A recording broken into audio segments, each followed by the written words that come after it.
International Women's Day. This is Carsten Ley from OKR Asia. We have a learning bit for you today in order to learn the structure, the purpose, and the impact of OKRs. Yeah?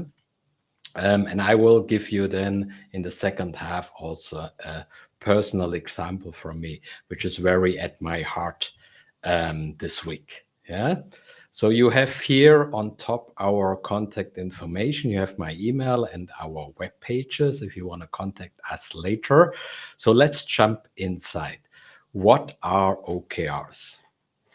OKRs stands for objective and key results. Yeah. Objectives are short-term targets, ideally 3 to 6 months. Yeah, that you want to implement a system, you want to have a certain profit, you want to change something in your company. These are targets. Doesn't have to be numerical, can be also just words, the targets. Yeah. Key results are measurables. Now, one very nice thing about OKRs is that one objective can have multiple key results. So, for example, when you have a profit target, marketing can have measures, sales can have measures, product can have measures to work together against the target. So one thing OKR does very well with one objective and multiple key result is not to silo teams, to really align teams and bring teams together. But OKR doesn't stand alone. What we need before we plan 3 or 6 months targets and measurables, we need to know where we come from, yeah, and where we want to go.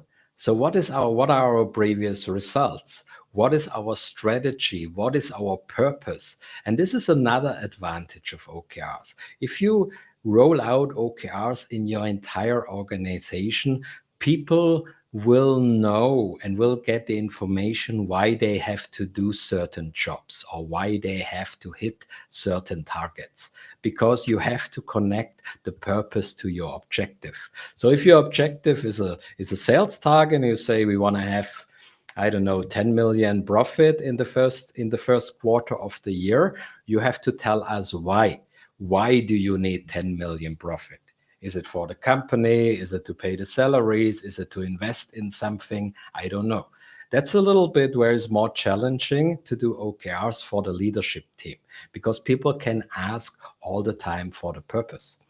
And then on the lower end, when we have the strategy, purpose, the objective, and the key results, the planning actually, we have 3 to 6 months time to have actions, tasks, projects, no matter how you call them, in order to achieve these OKRs. Yeah.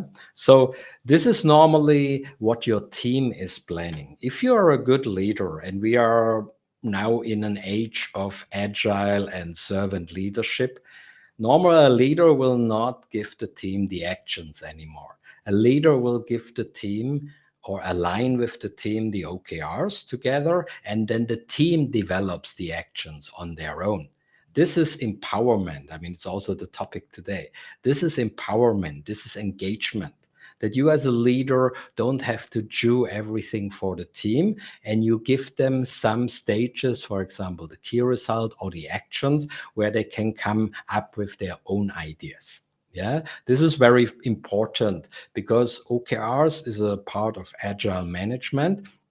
So we want to align team, we want a better informed team, know why we have to work on certain things, and we want that the teams know how their daily actions contribute to the overall target of the company. Yeah.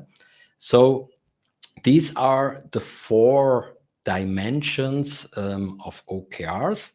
Like I said, ideally 3 or 6 months OKRs, because one of the reasons why companies switch from OKRs to from KPIs to OKRs, or from long-term targets to OKRs nowadays, is because we are in a VUCA world. We are in a volatile, uncertain world, especially since COVID, or maybe the last elections in the US, or whatever is happening around the world. A lot of companies, even outside the tech sector, approaching us and saying we cannot plan for 12 months anymore. Yeah. So we need a 3 or 6 months planning below the 12 months. The other problem is that people are not really get inspired by 12 months target and by 12 months bonuses anymore. Especially the younger generation, they want faster recognition. They want recognition on the spot. So having a 3 months target setting where we can then also give maybe team awards or other recognitions is very good, right? So these are why a lot of companies approaching us. Another topic, of course, is that people on all levels want to know why they do jobs, especially in more educated companies. People not just accepting shout outs every day. Now you do that. Now you do that. People want to be engaged and know why they do certain jobs or certain actions and how their work contributes to the overall good. Yeah. So that's a lot of reasons why companies come to us and says, we want to implement OKRs. Can you help us? Can you bring our target setting down from 12 months to a 3 or 6 month scheme? And then what is very important is also to run regularly check-ins. So in OKRs, you have to make weekly or bi-weekly check-ins between the teams, cross-functional, in order to measure the progress. So if you have the overall sales objective, marketing, product, and sales have to sit together every week or every 2 weeks to see if they together raise the sales objective to a higher bar or not. Yeah, or if they achieve more and more. And this is also very important, not only setting up the targets and then maybe forgetting about them for a while and being busy with other things, right? But also tracking them on a regularly basis between the teams. Yeah. So these are many reasons why to implement OKRs. If you are interested in that, or if your company needs support on that, let us know.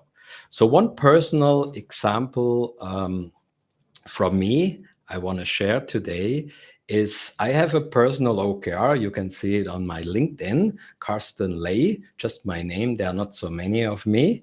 Yeah. I have my 50th birthday coming up next week. And I want to have this year a meaningful birthday, which means no party, not really into drinking or spending a lot of money. So I was thinking, what can I do? And then I came across something very beautiful, a charity cycle ride, which is exactly in 2 weeks. Yeah. So I will go on this charity cycle ride. I will pay my own money to be participant there, where they bring us to another city in Vietnam, and where we cycle up to 300-400 kilometers in 4 days. And everybody of us has a fundraising page. And we pledged, beside the fees we pay for the organization and hotels and everything, we pledged to raise $500.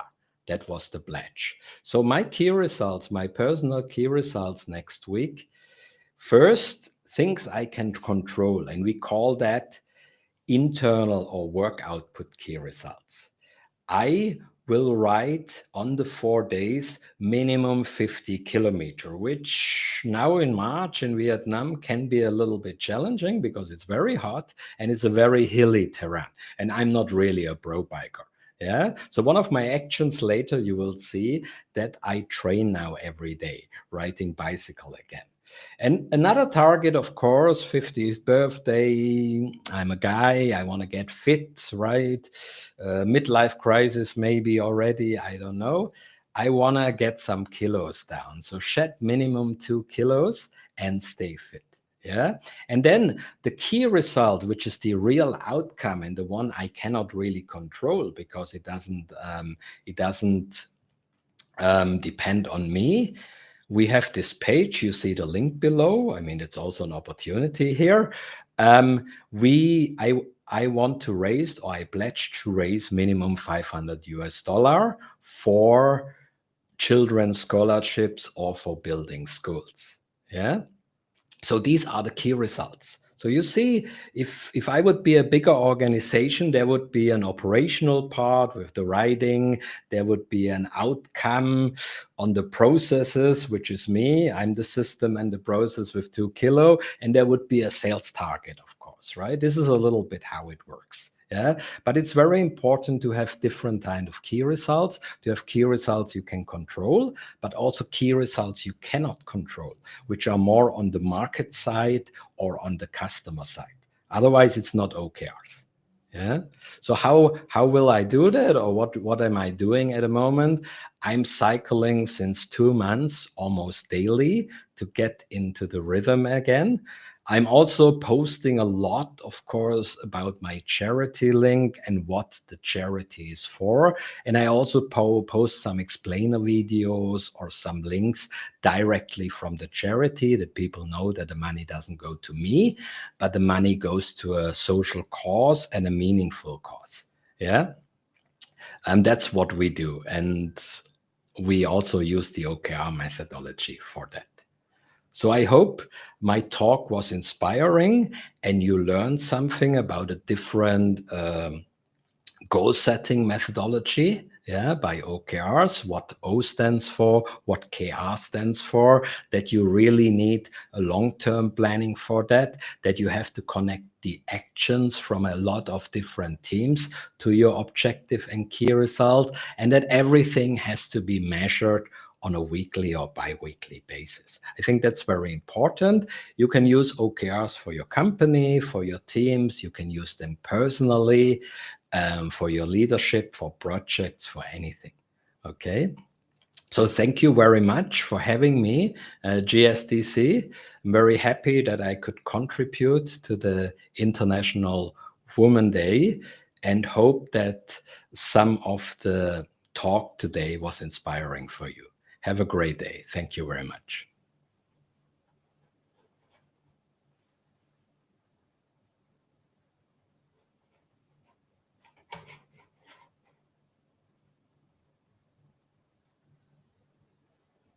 If there are any audience messages or questions, we can still have it for 1 or 2 minutes if we can capture them.